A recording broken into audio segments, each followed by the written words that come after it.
ఎక్కడ కంప్లీట్‌గా రాజధాని పెట్టి ఏది కరెక్ట్ ప్లేస్ అంటారు మీరు?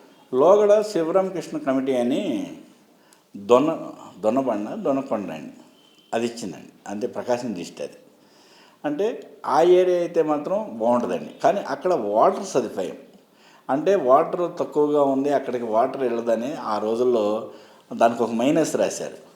వాటర్ని మనం ఇప్పుడున్న టెక్నాలజీ ప్రకారం ఒక 150 కిలోమీటర్లు 200 కిలోమీటర్లు అయినా సరే తీసుకెళ్ళొచ్చండి. అయితే ఆ ఏరియా అయితే మాత్రం రాజధానికి చాలా బాగుంటుందండి. అక్కడ మైనస్ ఏంటంటే వాటర్. ఆ వాటర్ని కనుక మన కృష్ణానది నుంచో లేకపోతే ఎక్కడ కానీ అది సప్లై చేయగలిగితే అది బాగుంటుందండి. సో వాస్తుపరంగా అయితే ఇక అమరావతి అనేది పనికిరాదు. దానివల్ల ఇంకా ఇంకా ఇంకా ప్రాబ్లమ్స్ ఇబ్బందులే, ప్రాబ్లమ్స్లే. ఇప్పుడు మనం చెప్పంగానే మారుతారనేది ఏం లేదండి. ఇప్పుడు పరిపాలించేవాడు ఎలా ఉన్నాడంటే మనం ఒక విషయం తెలియజేస్తామండి, ఇంకొక విషయం ఇతను పార్టీ వేరేమో అని వాడు కామెంట్లు కూడా దరిద్రంగా పెడుతున్నారు. ఫస్ట్ వాడు ఏం కామెంట్ పెడుతున్నాడు, ఏం పెడుతున్నాడు వాడికి తెలియట్లా. అంటే ఎవరి కాళ్ళకి ఈ సోషల్ మీడియాలో స్వేచ్ఛ ఎక్కువైపోయింది. వాడు అసలు సబ్జెక్ట్ ఏం చెప్పాడు అనేది వదిలిపెట్టేసి వాడికి ఏదో తెలివితేటలు ఉపయోగించి వాడు కామెంట్ పెడుతున్నాడు. అలా ఈ పార్టీ వాడికి అనుకూలంగా ఉంటేనేమో వేరే పార్టీ వాడు పెడుతున్నాడు, వేరే పార్టీ వాడికి అనుకూలంగా ఉంటేనేమో ఈ బూతులు, ఈ తిట్లు, ఈ ఎందుకని చెప్పి కొంత ఇప్పటి వరకు సరిగ్గా నేను టీవీలో కానీ ఈ సోషల్ మీడియాలో కానీ చెప్పటం లేదమ్మా. ఇక నాయకులు మాత్రం చెబుతూ ఉండేవాడిని. ప్రతి నాయకుడిని కలిసి, అయ్యా బాబు, ఆంధ్రప్రదేశ్ ప్రజల్ని మీరు మభ్యపెట్టేస్తున్నారు, సవటనలు చేసేస్తున్నారు, సన్నాసులు చేసేస్తున్నారు, ఎవరి కాళ్ళకి సంపాదించుకోవడం తప్ప ప్రభుత్వ పరంగా మీరేమీ వాళ్ళని డెవలప్ ఏం చేయట్లేదు. మీరే ఇంత ముందుల టెక్నాలజీగా మంచి బుర్ర ఉన్న వాళ్ళు కూడా ఇక్కడికి వచ్చిన తర్వాత, ఈ అమరావతి వచ్చిన తర్వాత మీ మైండ్ బాడ్ చేసుకొని ఏం చేయాలో అనుకొని ఇక్కడికి వచ్చిన తర్వాత ఏమి చేయట్లేదు మీరు అని ప్రతి నాయకుడికి వెళ్ళి ఒక కాగితం రూపంలో ఇచ్చి తెలియజేయడం అయితే ఇప్పుడు వరకు జరిగిందమ్మా. కానీ ఎవరికి వాళ్ళు లాభదాయకమైన వాళ్ళకి ఒక ఏరియా పెట్టేసి అక్కడ రియల్ ఎస్టేట్ చేసుకొని అక్కడి నుంచి వెళ్ళిపోవటమే ఆలోచిస్తున్నారు తప్ప ఈ ప్రజలకు బాగుండేది, ఈ ప్రజలకు అవసరమయ్యేది, లేకపోతే ప్రజలకి నష్టం లేకుండా జరిగేది అనేది చూడలేదమ్మా. వీలైనంతవరకు నా అనుభవమే చెబుతున్నా, వేరే వాళ్ళది ఏం కాదు. అందువలన ఎన్ని ప్రయత్నాలు చేసినా వృధా అయింది. కాబట్టి ఇక నా బిజినెస్ లేదో నేను చేసుకుంటూ వెళ్తున్నాను తప్ప ఈ పోరాటం నేను ఆపేశానమ్మా. ఇప్పుడు 5 సంవత్సరాల క్రితమే ఆపేశాను.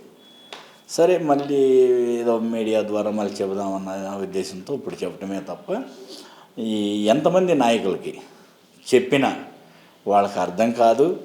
ఒకవేళ అర్థమైనా వ్యాపారం చేసుకోవడానికేనో సంపాదించడానికే ప్రిఫరెన్స్ ఇస్తున్నారు తప్ప ప్రజల సంక్షేమం గురించి కానీ ప్రజల బాగోగాలు కానీ ఎక్కువ పట్టించుకోవట్లేదు. ఎవరికి వాళ్ళకి తాయితులు వేస్తున్నారు, వాళ్ళకి వ్యక్తిగతంగా ఇస్తున్నారు. రాష్ట్ర సంక్షేమం గురించి ఎవరు పట్టించుకోవట్లేదు. కాబట్టి ఇక మనం చెప్పినా వేస్ట్ అన్న ఉద్దేశంతో ఇప్పటివరకు ఎవరికి ఇక మానేశానండి. అంటే ఇప్పుడు రాజధాని ఎప్పుడైతే అమరావతిని రాజధాని చేయాలని చంద్రబాబు నాయుడు నిర్ణయించారో అప్పటి నుంచి ఆయనకి కష్టకాలం అనేది మొదలైందంటారా? అంటే ఓడిపోవడానికి కూడా కారణం అదే అంటారా? అసలు ముందర ఆయన మీద ఉన్న నమ్మకం పోయిందండి జనానికి. చంద్రబాబు నాయుడు ఆయన చాలా టెక్నికల్ మైండ్. ఆ టెక్నికల్ మైండ్ అయినా సరే ఎప్పుడైతే రాజధాని అమరావతి అన్నాడో ఆయన తీసుకునే నిర్ణయాలకి అంటే ప్రతి ఒక్కరూ వంకబెట్టేటట్టు ఆయన ప్రవర్తన అనేది తీసుకున్న తర్వాత ఉందమ్మా. ఎప్పుడైతే కొండ వెనకమాల కూర్చున్నారో ఎంత తెలివిగలవాడైనా తెలివి తక్కువడైపోతాడు. ఇది మన ఇండియాకి ఎక్కువ ఉంటుందమ్మా. ఇది మనది కర్మభూమి. కర్మభూమి అంటే ఈ మధ్య ఉన్నది కదా, ఈ చోట కర్మ అనుభవించాల్సింది ఇక్కడే అనుభవించేయాలి. అలాగే ఈ చంద్రబాబు నాయుడు గారు అలా కడతం వలన ఆ అమరావతి అని రాజధాని ఎప్పుడైతే నిర్ణయం తీసుకున్నాడో అప్పటి నుంచి జనాల్లో వాస్తవంగా పాపులర్ వెనక్కి వచ్చేసింది. 2019లో కూడా 5% ఓట్లే తేడా.